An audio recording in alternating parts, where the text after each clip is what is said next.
حضرت ابو سعید خدری رضی اللہ تعالی عنہ فرماتے ہیں حضور سرور کائنات صلی اللہ تعالی علیہ وآلہ وسلم نے فرمایا ان کلمات کے پتھر کو بھی سرکا سکتے ہیں. اگر تم پر یا تمہاری آل و اولاد پر وبال و جان آ جائے, مصیبت یا پریشانیوں میں گر جاؤ, تو یہ کلمات بعد نماز فجر 100 مرتبہ پڑھو تو بیماریوں اور تنگ دستیوں سے نجات ہے. 500 مرتبہ پڑھا تو دنیا و مافیا کی شر, شیطان کی شر سے محفوظ رہو گے. 1000 مرتبہ پڑھنے سے وبال و جان بھی تمہارے سر پر ہو تو وہ بھی اللہ تعالیٰ کی قدرت سے ٹل جاتی ہے. وہ بابرکت کلمات یہ ہیں. بسم اللہ الرحمن الرحیم. ناظرین, حضرت عبداللہ بن عباس رضی اللہ تعالی عنہما سے مروی ہے کہ حضرت ابو سفیان بن حرب نے ان کو بتایا کہ ہر کل شام روم نے ان کو قریش کے کچھ سواروں کے ساتھ بھلا بھیجا. وہ شام میں تجارت کی غرض سے آئے تھے اور یہ وہ زمانہ تھا جب رسول خدا صلی اللہ تعالی علیہ وآلہ وسلم نے ابو سفیان اور کفار شریف کے ساتھ معاہدہ صلح حدیبیہ کر رکھا تھا اور وہ پاس گئے. اس وقت وہ لوگ بیت المقدس میں تھے. اس نے ان کو اپنی مجلس میں طلب کیا اور ان کے ارد گرد روم کے کابر موجود تھے. اس نے ان کو طلب کیا اور اپنے ترجمان کو بلایا اور کہا تم میں سے اس شخص کا قریبی رشتہ دار کون ہے جو اس وقت نبوت کا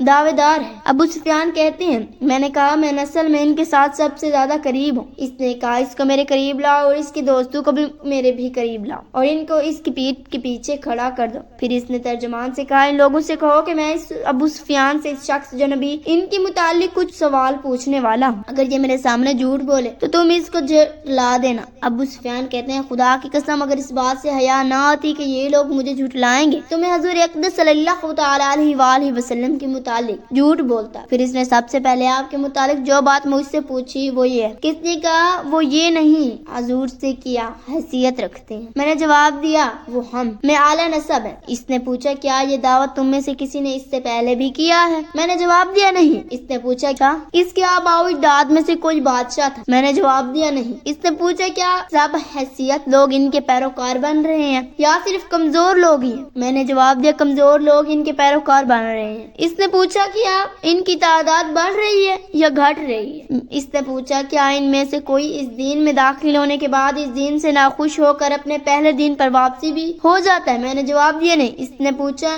انہوں نے ان نبوت کا جو دعویٰ کیا کیا اس دعوے سے پہلے بھی تم ان پر جھوٹ کی تہمت لگاتے تھے؟ میں نے جواب دیا نہیں. اس نے پوچھا کیا وہ عہدہ شکنی بھی کرتے تھے؟ میں نے جواب دیا نہیں. البتہ اب ہمارا ان کے ساتھ ایک معاہدہ بھی چل رہا ہے, معلوم نہیں وہ کیا کریں گے. ابو سفیان کہ میں اس ایک جملے کے علاوہ اپنی طرف سے کوئی جرم آپ کے بارے میں نہ کہہ سکا. اس نے پوچھا کیا تم نے اس سے جنگ کی ہے؟ میں نے جواب دیا ہاں. اس نے پوچھا تمہارے اور ان کے درمیان جنگ کیسے رہی ہے؟ میں نے جواب دیا ہمارے اور ان کے درمیان جنگ کا نتیجہ بدلتا رہتا ہے. کبھی وہ ہم کو نقصان پہنچاتے ہیں اور کبھی ہم ان کو نقصان پہنچاتے ہیں. اس نے پوچھا وہ تمہیں کس بات کا حکم دیتے ہیں؟ میں نے کہا وہ کہتے ہیں اللہ وحد کی عبادت کرو اور کسی کو اس کا شریک نہ ٹھہراؤ اور ان چیزوں کو چھوڑ دو جو تمہارے آباء و اجداد کیا کرتے تھے. وہ ہمیں نماز سے چائے پاک دامنی اور صلہ رحمی کا معاملہ حکم دیتے ہیں. اس نے اپنے ترجمان سے کہا ان سے کہو میں نے تم سے ان کی سفر سے متعلق پوچھا تو تم نے کہا وہ تم میں اعلیٰ نسبت ہے. اس سے تمام انبیاء اپنی قوم کے اعلیٰ ترین نسب میں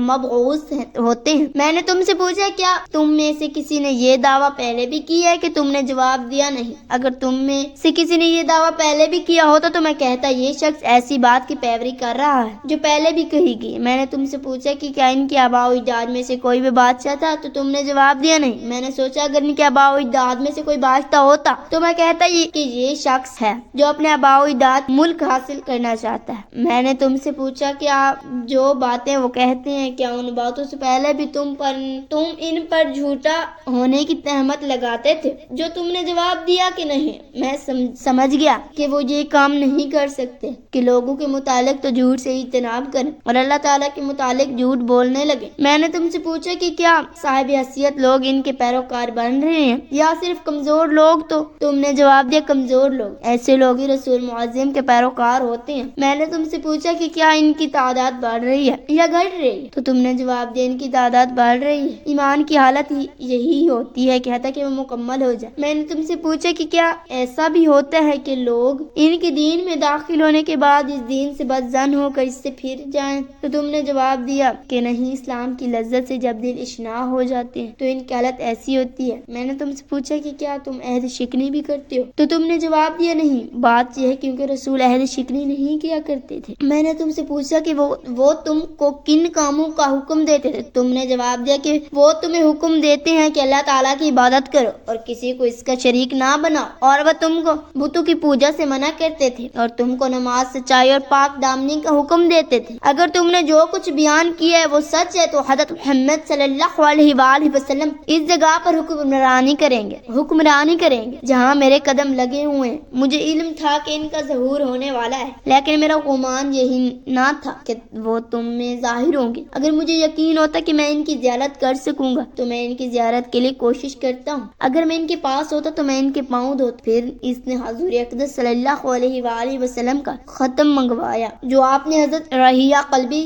رضی اللہ تعالیٰ عنہ کے ہاتھ امیر کے پاس بھیجا تھا، اور امیر بصرہ نے وہ خط ہر کل تک پہنچایا تھا۔ اس نے وہ خط پڑھا، اس نے لکھا تھا بسم اللہ الرحمن الرحیم۔ یہ خط رسول خدا محمد صلی اللہ علیہ وآلہ وسلم کی طرف سے ہر گل شاہ روم کے نام ہے، سلام اس پر جو ہدایت کی پیروی کرتا ہے۔ امام بعد میں تمہیں اسلام کی دعوت دیتا ہوں، تمہیں اسلام قبول کر لو، سلامت رہو گے اور اللہ تعالیٰ تم کو دگنا اجر و ثواب عطا فرمائیں گے، اور اگر تم روگردانی کرو تو زراعت پیشہ لوگوں کو گناہ بھی تمہارے ذمہ ہوگا۔ اور اہل عیال کتاب اور اس کے بعد کی طرف جو ہمارے اور تمہارے درمیان مشترکہ ہے کہ ہم اللہ تعالیٰ کے سوا کسی کی عبادت نہ کریں اور کسی کو اس کا شریک نہ بنائیں، اور اللہ تعالیٰ کو چھوڑ کر ہم ایک دوسرے کو اپنا رب نہ بنائیں، اور اگر وہ روح گردانی کرے تو کہہ دو گواہ رہنا ہے کہ ہم مسلمان ہیں۔ ابو سفیان کہتے ہیں ہر کل نے جب وہ باتیں کی تو اس نے کی، اور وہ حضور اقدس صلی اللہ علیہ وآلہ وسلم کا خط پڑھ کر فارغ ہوا تو اس کے ارد گرد شور ہوگا اور آوازیں ہونے لگی۔ ہمیں دربار سے باہر نکال دیا گیا۔ جب ہم باہر نکلے تو میں نے اپنے ساتھیوں سے کہا ابن ابی قبشہ، حضور اقدس صلی اللہ تعالیٰ علیہ وآلہ وسلم کا معاملہ تو بہت اونچا چلا گیا، ان میں تو رومیوں کا بادشاہ بھی ڈرتا ہے۔ اس کے بعد مجھے یہ قیم ہو گیا کہ آپ غالب آ جائیں گے، حتیٰ کہ اللہ تعالیٰ نے مجھے اسلام قبول کرنے کی توفیق عطا فرما دی۔ اور ابن طور امیر بیت المقدس اور ہر کل شام کے عیسائیوں کے وشق تھے۔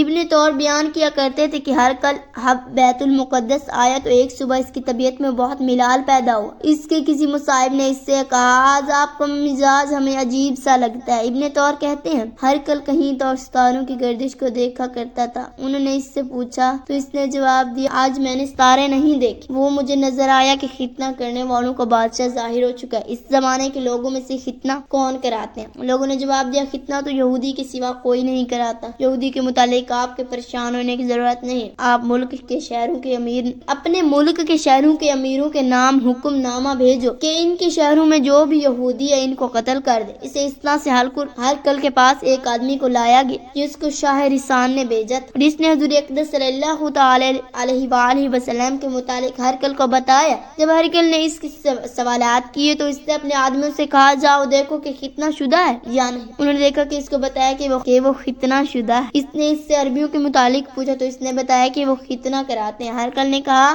یہ اس قوم کے بادشاہ ہیں جن کا ظہور ہو چکا ہے۔ یہ ہر کل رومیوں میں اپنے ایک دوست کو خط لکھا، وہ دوست علم میں اس کا ہم پلہ تھا۔ پھر ہر کل نے حمز کا قصد کیا، لیکن وہ حمز کی طرف اس وقت تک روانہ نہیں ہوا جب تک اس کو اس کے دوست کا خط نہ ملا جس نے حضور اقدس صلی اللہ تعالی علیہ وآلہ وسلم کے متعلق ہر کل کی رائے کی تاکید کی تھی اور لکھا تھا کہ آپ نبی ہیں۔ ہر کل حمز نے روم کے اکابر کو ایک محل میں طلب کیا، پھر اس کو دروازے بند کرانے کا حکم دیا، پھر سامنے اور کہا اے رومیوں اگر تمہیں فلاں دار دین ہدایت اور اپنی بادشاہی کو کام رکھنے میں دلچسپی ہے تو اس نبی کریم صلی اللہ علیہ وآلہ وسلم کی پیروی کر لو۔ وہ لوگ جنگلی گدھوں کی طرح دروازوں کی طرف دوڑے اور ان کو بند پایا۔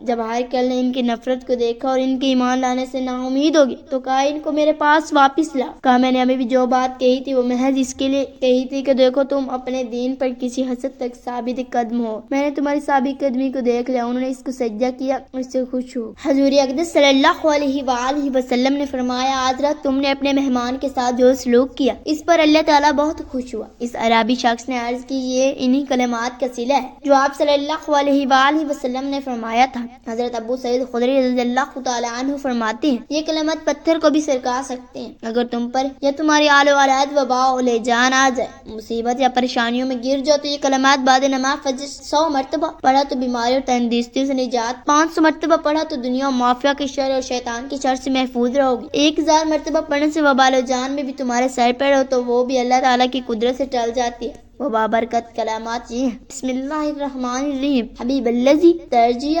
شفاعتہ۔ ان کلمات کو پڑھنے سے تنگ دستیاں، گھر میں بد اعتمادی اور مصیبتیں، قدرتی آفاتوں اور بلاؤں سے خلاصی ہوتی ہے، اور اللہ تبارک و تعالیٰ کے ہاں یہ کلمات بہت محبوب ہیں۔ یہ کلمات اللہ تعالیٰ سے التجائی دعا کرتی ہیں اور ان کے تمام مصیبتوں سے خلاصی ہو جاتی ہے۔ اللہ تبارک و تعالیٰ سے دعا ہے کہ میرے تمام مسلمان بہن بھائیوں کے بچوں کو اللہ پاک اپنے حفظ و امان میں رکھے، آمین یا رب العالمین۔